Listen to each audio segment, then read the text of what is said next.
reste sur la peau, en fait, ne s'écoule pas évidemment, donc ça crée comme une couche isolante. On essaie de courir près d'une serviette et de s'essuyer. Après la séance de sport, on a des lingettes qu'on humidifie et on se lave avec des lingettes. C'est pas hyper pratique, mais ça lave très bien. Over.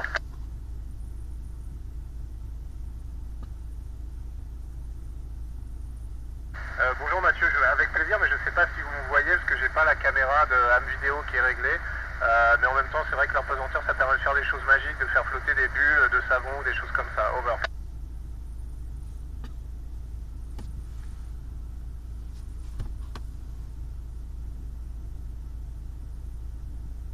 Bonjour Gaëtan, oui, c'est exactement la même chose, c'est la même nature physique, c'est de la chute libre en fait, la chute libre à bord d'un avion ou la chute libre autour de la Terre, autour de la Terre dans une station spatiale, c'est exactement la même chose. La grande différence, c'est qu'ici ça dure 6 mois, dans un avion les paraboles durent 20 à 22 secondes. Over.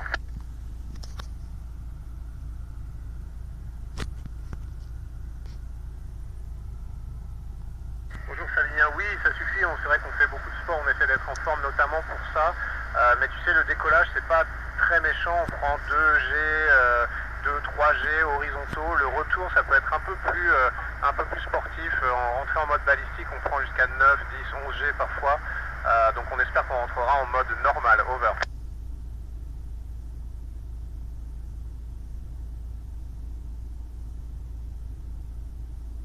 Bonjour Yann, bonne question. Écoute, tout le principe ici, c'est qu'il y a des phénomènes physiques ou biologiques qui sont cachés, masqués sur Terre par la pesanteur, qu'on ne peut pas supprimer sur Terre.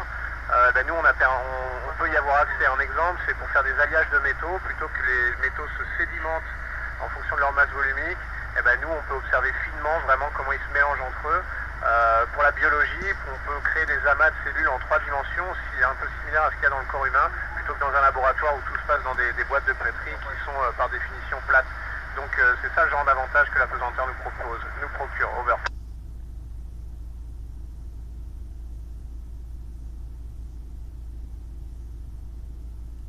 Bonjour Gaëtan, écoute, on est protégé par le blindage de l'ISS, mais c'est vrai qu'on prend quand même plus de doses de radiation que les gens qui restent sur Terre. Pour les éruptions solaires normales, on va dire, on ne voit pas tellement la différence. Les scientifiques nous suivent au sol, on a des détecteurs de radiation. Pour les éruptions très très fortes, on irait se protéger dans les zones les plus protégées de la station, qui sont les endroits où on dort ou par exemple notre véhicule Soyuz. Over.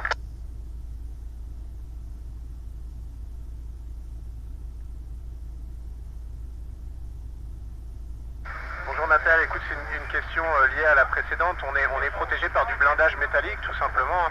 Mais tu sais, la meilleure protection contre les radiations, les rayonnements cosmiques, c'est l'eau. En fait, ce qu'il faudrait, c'est pouvoir avoir nos réserves d'eau dans les murs. Ça nous servira en même temps de stockage et de protection. Over.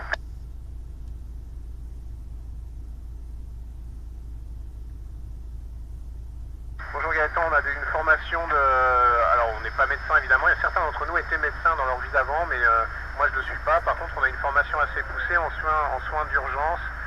Par exemple on pourrait être amené à procurer tous les soins à un collègue qui serait malade ou qui serait blessé. On espère que ça n'arrivera pas. Si vraiment on a un gros problème, on appellerait le centre de contrôle avec des médecins qui nous aideraient à distance. Et puis si vraiment on a un très gros problème, et ça on croise les doigts, on n'aurait pas d'autre solution que redescendre au sol. Over.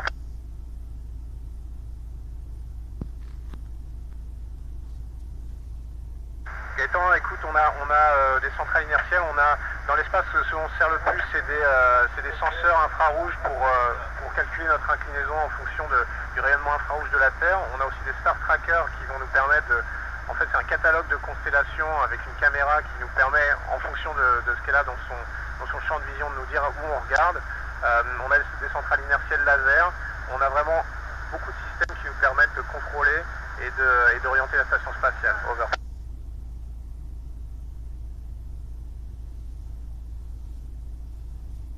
Bonjour Jonathan, écoute, les sensations sont phénoménales.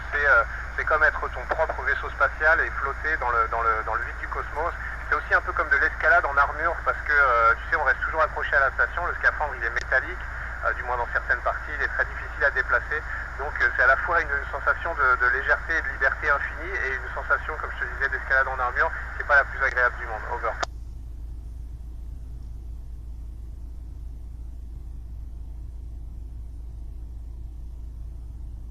écoute Mathieu, c'est souvent au début de la mission, il y a des gens, il y a 25-30% des gens qui sont malades, même des astronautes professionnels.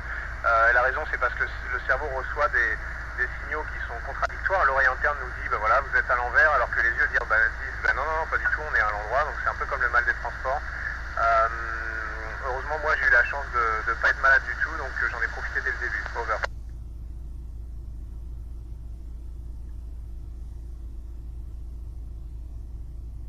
Bonjour Thomas, oui, il peut y avoir des conflits entre nous, alors on essaie de faire attention, on essaie tous de travailler en bonne intelligence, mais c'est vrai que voilà, si un collègue laisse ses chaussettes sales toujours au même endroit en face de là où moi je mets mon linge propre, ça peut être un problème. On essaie de beaucoup communiquer, et puis on est sélectionné pour ça. La sélection d'astronautes, elle sert à aussi trouver des gens qui savent travailler en équipe et qui sont patients, qui savent communiquer. Over.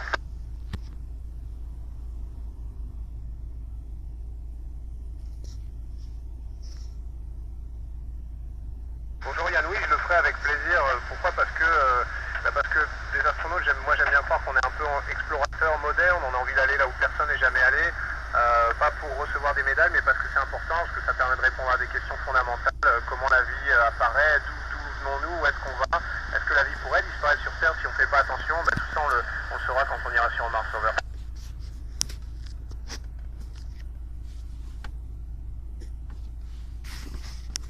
Bonjour Nathalie, écoute, on le ressent très simplement, on s'y habitue, tu sais, l'être humain rend tout normal pour pouvoir vivre dans un environnement comme ça. Moi, c'est devenu mon quotidien. Et c'est vrai que maintenant, de voir la Terre à 450 km d'altitude, de voir la Lune qui nous suit dans notre vol orbital et de me déplacer en volant partout dans la station, c'est devenu complètement normal pour moi. Il va falloir que je me réhabitue au contraire à vivre sur Terre quand je rentrerai au mois de juin.